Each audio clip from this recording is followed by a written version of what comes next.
So one of the earlier games to do well on the PlayStation Network, on the PlayStation 3 that was Pain. Originally released in 2007 and later getting a physical copy in 2009. Now at that time I had a PlayStation 3 from launch and I don't remember getting many digital exclusive games. I knew they existed, but there weren't as many as there are today, and a lot of people didn't really buy into them until a little bit later. And this was one of the most popular digitally exclusive games for, I think, the year 2008, maybe 2007 as well when it was released. So while it may be forgotten now, it means it must be a big deal to at least some people out there. And it was clearly popular enough to get a physical copy a good 2 years or so after its release. But with all that said, I'm not sure how I'm going to take this game. First of all, the style of humour looks a little bit outdated. I'm sure at the time I would have been a teenager, I probably would have found this kind of stuff funny, but now, over 10 years later, it just makes me cringe a little bit. On the front cover here, you've got this little guy looking up a nurse's skirt. Like, yeah, woohoo. And all of the characters are just a bunch of goofy caricatures, and conveniently, all of the female characters in the game are wearing short skirts. And considering the camera view you get in this game, you can kind of see the sort of thing they were going for here. For 2007, I'm sure it fit right in, but nowadays, I'm not too sure. But I'll try and ignore all that, and maybe there's a good game underneath it all. There's only one way to find out. Hopefully it doesn't throw this kind of humour in your face too much, else I might find it unbearable. But let's check out the game, see what it's like.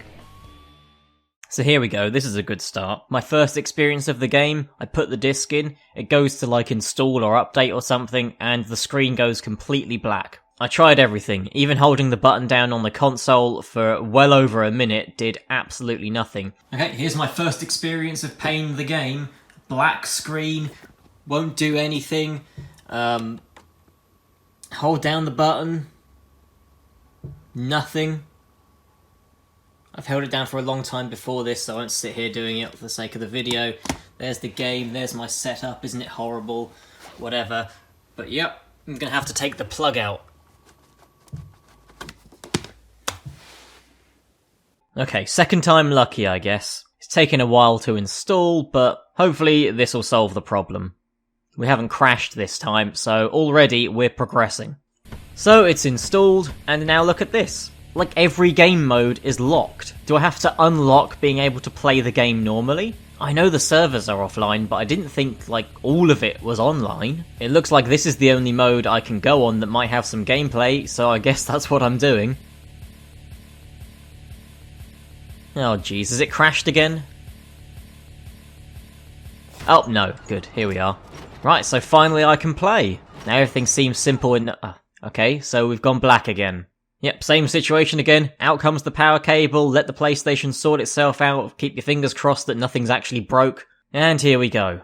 So now this time when I boot up the game, I get the option to install the patches. 5 of them in fact. 5 whole updates. Now we're looking at less than half a gig for an update. It took forever. Needless to say, I didn't keep the screen recording for the whole time.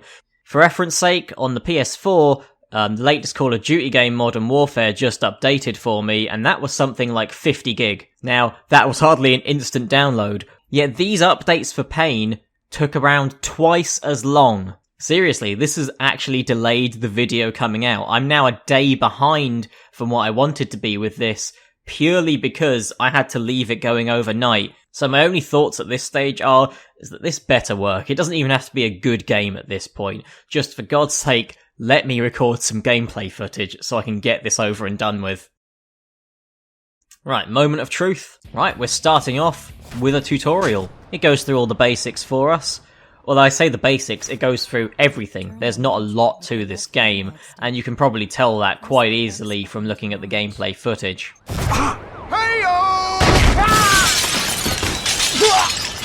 If anything, this tutorial lasts a little bit too long. It makes you slowly perform every action you can do in the game, one at a time, when that's not really necessary. Like, this is pretty simple stuff. Just tell me the controls, let me have a little go, set a small objective or something, and then let me play the game for real. And here we go, menu screen looking a lot more standard right now. We don't have the main game locked anymore, so I guess we're doing this. There appears to be a whole bunch of different game modes, and there's a few maps to pick from. Actually, a decent number of maps. I heard originally it was 2 maps, and it's not like I paid extra for any more. The updates, I guess, gave me the other ones, so good on them for giving out a bunch of free maps. Like, these different game modes you scroll through are essentially just different objectives to try and complete in the actual gameplay. Rather than going through all of them, because there seems to be a ton of different variations, it really all boils down to the same thing. You pick a character. What the hell's Daxter doing here? Poor Daxter. The Buzz guy I can see, but Daxter? Jeez, he deserves better than this. So yeah, anyway, pick your character, they're on the catapult, fling them, cause chaos. Most of the objectives are based around hitting and destroying certain things or doing certain things within a time limit. Once you've launched your character, which is a pretty simple process, you can slightly steer them whilst they're in midair. You can also perform poses, which if you're going for a high score-based game mode, then that gives you some extra points. It's nice enough, I guess. You can hold out hands to grab onto things, which gives you a little bit more control over what's going on. And when you're on the floor, you can nudge yourself around. So I'll give the developers credit, they're trying to make it as interactive as possible. You're not just flinging someone and then sitting down and waiting to see what happens. There's a reason to keep hold of the controller for the whole time. But that doesn't necessarily mean it works very effectively. I found most of the time I was just nudging myself along the floor with this weird ooch feature. I hate that word, I don't know why. Ooch. I get it's supposed to be like a ouch, I'm in pain noise, but ooch. I don't know, maybe it's just one of those things that personally affects me. Like, it's the word moist for a lot of people. They don't like it. I just don't like the sound of the word ooch, but I'm going on about that too much. Or am I? Because it's what I spend half the game doing. And considering you fling someone, you got all these explosions going off, chaos, slightly nudging yourself around on the floor, hoping to interact with something, is the least exciting element of the whole game. So it's a little bit disappointing that that's what you're going to experience for maybe a third of the time. At least that's how it was for me. The different maps are varied, but somehow also really plain and boring. I guess I'd say, like, the base map, the play area, is actually pretty good, but it seems like they could have been full of a lot more things to interact with. The whole point of the game is you're flinging a person at something and watching all this horrible, chaotic mess occur through the destruction of the objects and people around you. And not a lot of things are that destructible. It's like you're supposed to be watching this and going, ooh and ah. But I'd say I have more moments like that from like a car crash in the Grand Theft Auto games, or even in the Burnout games. Considering this game is called Pain, and is trying to take a humorous approach, I didn't wince or laugh once at what was going on. And maybe that's just the age of it showing, maybe at the time it came across quite well. And the ragdoll physics are still pretty good. You'd actually think there'd be a lot more bugs present in this game, and there's really not. It works pretty well for what it is. It's just all a bit underwhelming. Like, there really could be more going on here. As I suspected, the presentation and humorous side of things that they're going for is kinda cringy, but not as bad as I was expecting. Looking at the front cover and reading through the manual, so still not really my thing in that regards, but it's not too in your face. If you find it funny, then that's a bonus, and if you don't, it doesn't detract from the overall experience. The whole package is not exactly worth the amount of effort I had to put in just to play this, but it's nowhere near as horrible as I thought it would be. I was expecting a bad game here. We've got something okay, a bit boring, a bit underwhelming, but not offensively bad by any stretch of the imagination. Well, that was a pain. Get it? So whatever, you saw my attempts at getting this thing to work.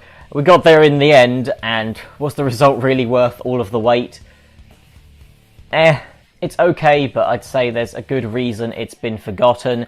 The humour is a little out of date, but nowhere near as in your face as I thought it would be, which is a good thing. And the gameplay, I'd say, is out of date as well, and what I mean by that is this game comes across as something that these days you'd find on a smartphone or tablet. In a weird way, it's almost like a 3D version of something like Angry Birds. And yes, I know obviously there are differences there, but you can see what I mean. This comes across to me as something you'd want to quickly play for 5 or 10 minutes while waiting for a bus or something, as opposed to booting up the console, putting the disc in this case, sitting down on your couch and laying back and playing it for a few hours.